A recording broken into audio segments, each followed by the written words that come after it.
Слушайте ток-шоу «Радио Крым Реалии» на средних волнах на частоте 549 АМ каждый будний день в 8:35 и в 13:10, а также на 105,9 FM круглосуточно. Крымчане имеют право знать.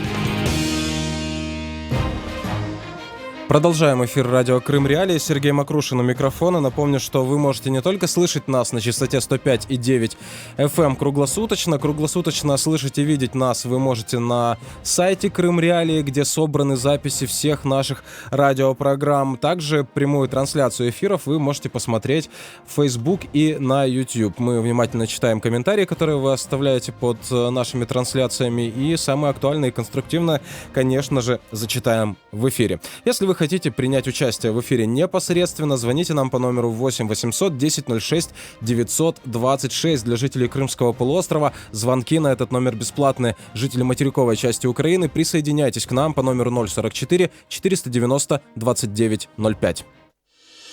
Тема дня. Итак, поговорим мы о том, как нацелена нынешняя избирательная кампания президента России в аннексированном Крыму на крымских татар непосредственно. Что ждет крымских татар после выборов президента России? Проигнорирует ли крымско-татарский народ тот процесс, который сейчас происходит в Крыму и который украинские власти призывают считать незаконным? Все это мы обсудим с гостем нашей студии, с Нариманом Джилялом, активистом крымско-татарского национального движения.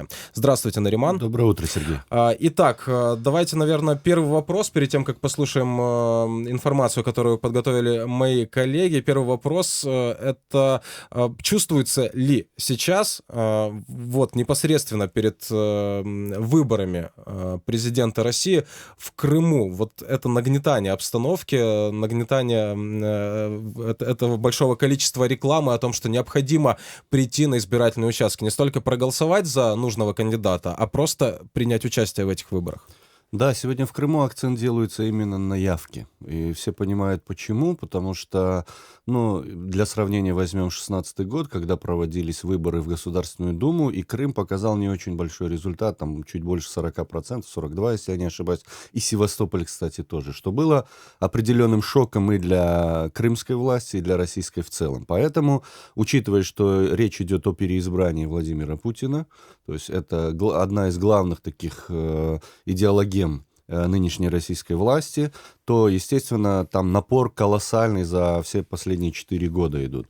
И речь идет как об официальной такой законной избирательной кампании, агитации, пропаганде, да, так и неформальных способах давления на избирателей, в первую очередь тех, которые в той или иной мере зависимы, да, от власти, как-то привязаны к власти различными отношениями, и очень серьезные моменты такие мы фиксируем. Действительно, такой вот наглядной рекламы как бы не очень много. Есть бигборды, в основном призывающие идти на выборы. Кандидатские такие печатные рекламы, я бы не сказал, что их много. Стандартные плакаты там Путина, Жириновского, каких-то иных нескольких кандидатов, но не всех. Но очень много вот именно звуковой рекламы в больших торговых центрах, на больших экранах уличных постоянно крутится реклама о том, что вот выборы, придите и так далее, и так далее. Уже вот на прошлой неделе раздавались приглашения, то есть повсеместно, даже в таких несколько мне довелось видеть отдаленных, там не слишком обустроенных населенных пунктах, местные чиновницы вот ходили, месили грязь сапогами, но доносили в каждый дом вот эти пригласительные билеты. Причем полиграфия такая достаточно дорогая. Я помню, при Украине это были обычные там небольшие бумажки, просто напоминающие, что вы как бы можете прийти на выборы, то здесь такое, потрачены деньги, скажем, на все это дело. Поэтому очень ощущается. И сам приезд, мы знаем, кандидата главного, да, в Крым, он тоже, видимо, демонстрирует сигнализирует, что Крыму уделяется отдельное внимание российскими властями, потому что высокая явка именно в Крыму, она должна продемонстрировать всему миру некое подтверждение того, что в 2014 году крымчане сделали выбор правильный, осознанный и так далее, и так далее. Поэтому данная избирательная кампания для Крыма, она не только президентская кампания, она как бы и такая имиджевая геополитическая кампания. Напомню, что гость нашей студии Нариман Джилял. Давайте продолжим наш разговор после того, как послушаем сюжет о позиции Меджлиса крымско-татарского народа по отношению к этой избирательной кампании, в Крыму в том числе. Крым в центре внимания. Сегодня было очень важно то, что мы определили, а потом мы передали копии секретного письма из ФСБ, так называемому главе Республики Крым Аксенову, где говорится о планах мероприятий в отношении крымских татар. Обыски и запугивания. ФСБ России поручила усилить репрессии против крымских татар, проживающих на территории аннексированного полуострова. Об этом 13 марта рассказал лидер крымско-татарского народа Мустафа Джемилев во время ежегодной встречи представителей Меджлиса с иностранными послами. На мероприятии обсуждали шаги, которые необходимо принять для деоккупации Крыма. Также речь шла о реинтеграции полуострова в качестве крымско-татарской автономии. Встреча лидеров крымских татар с послами проходит с 2011 года по инициативе Джемилева. Накануне мероприятия Меджлис крымско-татарского народа выпустил обращение с призывом к крымским татарам не принимать участие в выборах президента России на полуострове. В свою очередь, на внеочередном съезде мусульман Крыма, который прошел в феврале этого года в Симферополе, наоборот, выступали с призывом к крымским татарам проголосовать на выборах. Председатель подконтрольной России национально-культурной автономии крымских татар Эйваз Умеров заявил крымским СМИ: уже сейчас процент желающих пойти на избирательные участки достаточно велик. По разным оценкам различных социологических институтов, порядка 50% крымских татар намерены участвовать в выборах. Я думаю, что данный призыв, данный курултай, который сегодня проходит, постараемся увеличить этот процент, как минимум в треть. Выборы президента состоятся в соседней России 18 марта. Провести их планируют и в аннексированном Крыму. Крым в центре внимания. Продолжаем эфир. Напоминаю, что в студии радио Крым Реалии Нариман Джилял, крымско-татарский активист крымско-татарского национального движения. Итак, Нариман, давайте продолжим говорить о избирательной кампании. И если отслеживать информационное пространство Крыма, мы могли видеть ряд агитационных материалов, которые направлены как раз-таки на крымских татар. И здесь можно понять, почему. Если посмотреть на то, как весной 2014 года в Крыму проходил так называемый референдум, здесь нельзя не вспомнить о том, что крымские татары бойкотировали в своем большинстве этот референдум. Не боится ли сейчас Кремль, что крымские татары могут повторить, и здесь тоже будет бойкот? Насколько сильно ощущается вот это опасение, что крымские татары не придут на избирательные участки? На самом деле вопрос заключается в том, что, казалось бы, если исходить из того, что крымские татары составляют около, пусть будет по последней российской переписи, чуть больше 10%, пусть даже 13-14%, которые фиксировались украинской статистикой, то можно было вообще не обращать внимания. Достаточно якобы в Крыму любителей русского мира, уважателей Владимира Путина и так далее, и так далее. И достаточно было их привлечь на избирательные участки, обеспечить ту явку, тот процент, который хотелось бы видеть Кремлю. Но нет, действительно, крымским татарам уделяется огромное количество внимания и в пропаганде, и в деятельности не только крымско-татарских политиков, которые работают сегодня в Крыму, но и российских, скажем так. Почему? Это очевидный вопрос. За 4 года крымские татары, благодаря своей такой коллективной консолидированной позиции, заняли определенное место в международной повестке. Крымско-татарский вопрос обсуждается на достаточно высоком уровне, и Кремлю очень важно продемонстрировать, что мнение крымских татар с 2014 года изменилось, и они теперь поддерживают, в принципе, позицию Кремля и так далее. И вот озвученный в сюжете Курултай мусульман, он все, и все, кто в нем принимал участие, и другие процессы запущены, они как раз направлены на это. И, естественно, на выборах будет отрабатываться различные технологии, чтобы продемонстрировать вот эту поддержку. И уже озвучиваются даже цифры. Но на самом деле мы бы должны исходить из того, что в 2016 году местные крымские власти, местные крымские политики не осмелились даже серьезно врать касательно того, что крымские татары якобы участвовали тогда в выборах, потому что, тотально просто этого не было. Я думаю, в большинстве своем и сегодня крымско-татарский народ не будет принимать участие в данных выборах по различным соображениям. И в прессе даже прозвучало мнение одного из таких динозавров, я так употреблю, крымской политики, крымско-татарского там депутата Линтуна Безазиева, один из старейших, крымских парламентариев, который заявил о том, что он тоже прогнозирует крайне низкую явку со стороны крымских татар. Правда, причины назвал такие немного более упрощенные, что якобы российские власти, крымские власти не услышали крымских татар, не пошли навстречу их там чаяниям каким-то и так далее, поэтому вот они вот так поступят. Но я соглашусь практически с ним, но добавлю лишь то, что важным все-таки является, и самым главной причиной то, что крымские татары с 2014 года по-прежнему в большинстве своем не согласны с теми изменениями, территориальными изменениями, которые произошли с Крымом. И поэтому они как раз и не хотят. То есть очень многие настроены проукраински, это их личные убеждения и так далее. За это и многих крымских татар сегодня преследуют в Крыму и так далее.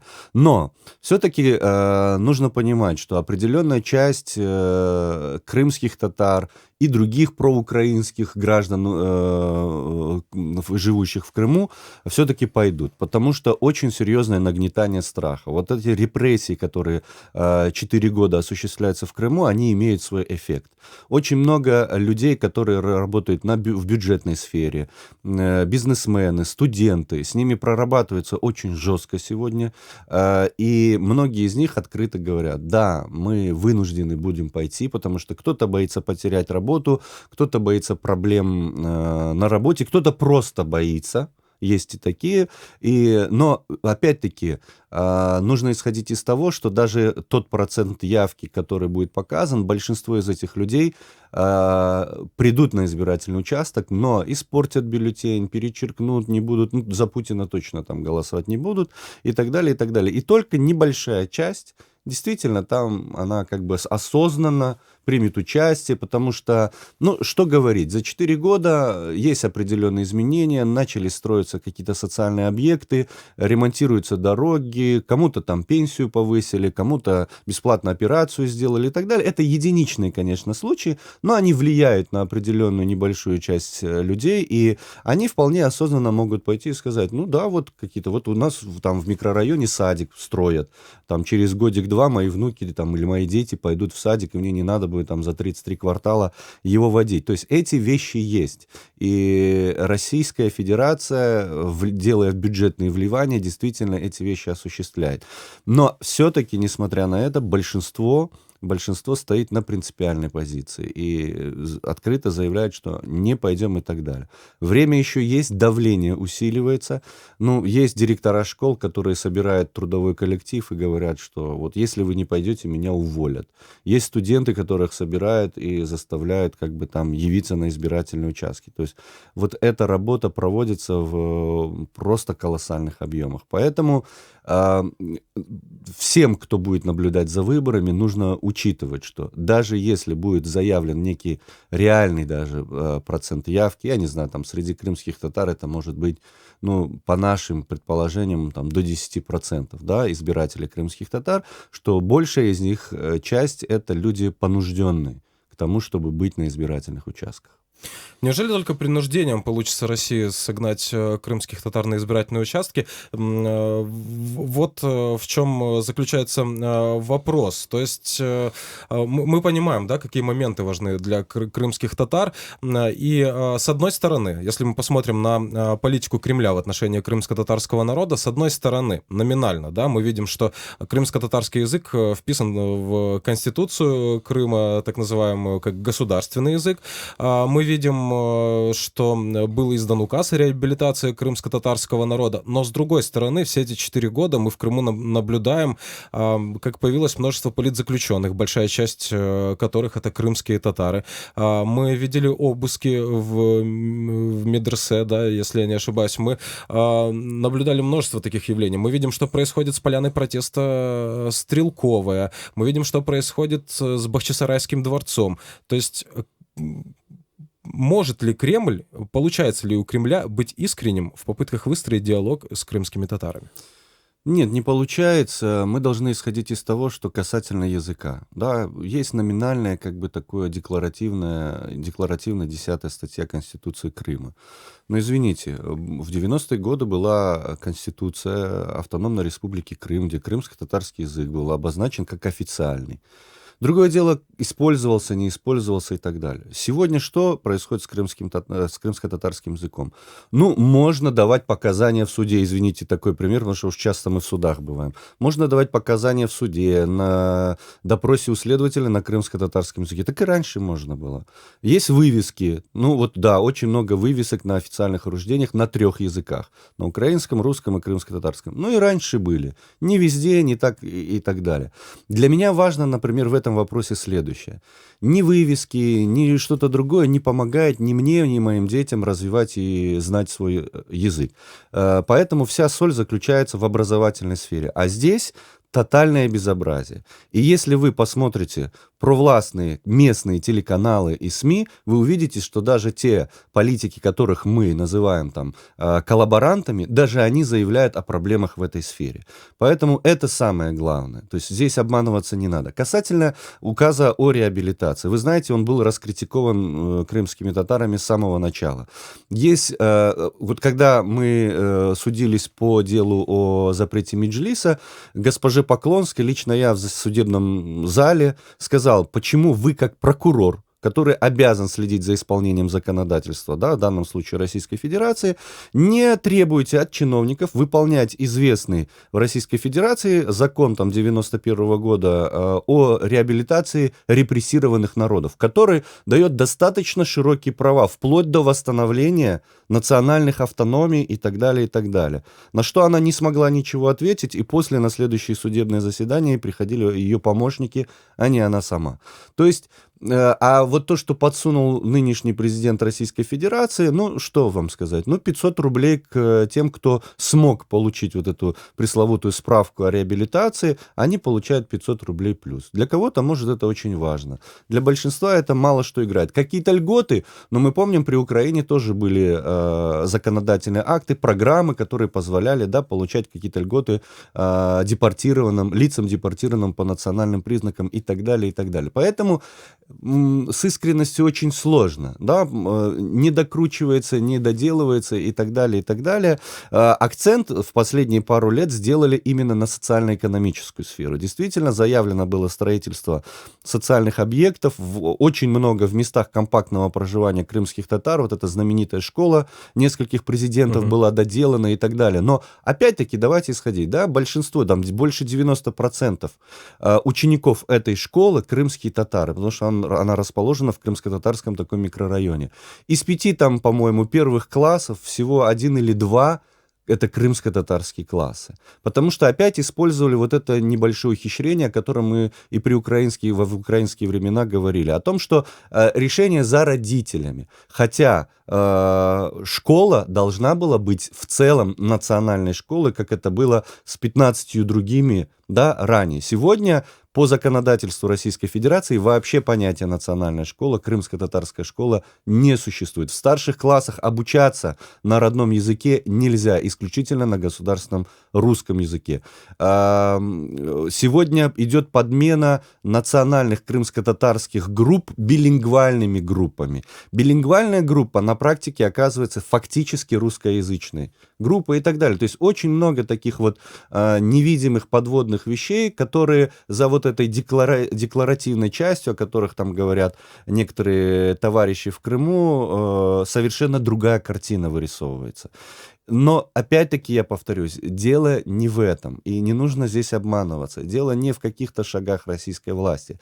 Дело в принципиальном непринятии крымскими татарами тех действий, которые Россия осуществила в 2014 году. И плюс к этому всему еще и постоянные репрессии, постоянные давления, которое оказывается на активистов, на даже случайных людей, постоянно какие-то задержания, применение пыток и так далее, и так далее. То есть, и мы видим, что очень много людей, которые даже поддались, да, на определенные уловки Кремля, агитировали, получали медали за возвращение Крыма и так далее, они сегодня очень разочарованы, злы, потому что, да, коснулось каких-то непосредственно их там интересов и так далее, но они осознали, что что-то не так произошло, что-то неправильно.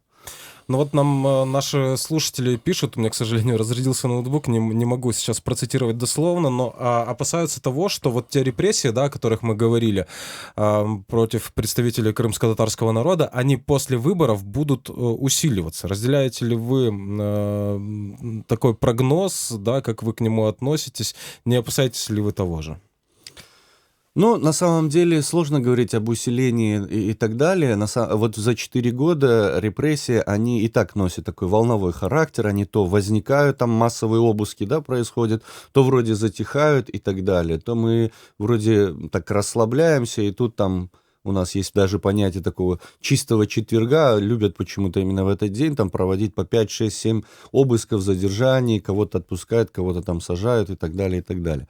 Но, тем не менее, мы ожидаем, мы готовимся к тому, что после выборов, когда необходимость демонстрировать некую такую доброту и так далее со стороны президента России, а мы не сомневаемся, кто им останется, вот, эта необходимость отпадет, и действительно ожидаем определенные вещи. Но нужно не забывать еще об одной вещи. Помимо там каких-то стратегий и тактик Кремля, есть банальные действия силовых структур. Мне довелось как-то очень несколько лет назад общаться с одним российским журналистом, и он очень удивился, скажем так, смелости тех высказываний, которые мне пришлось ему говорить.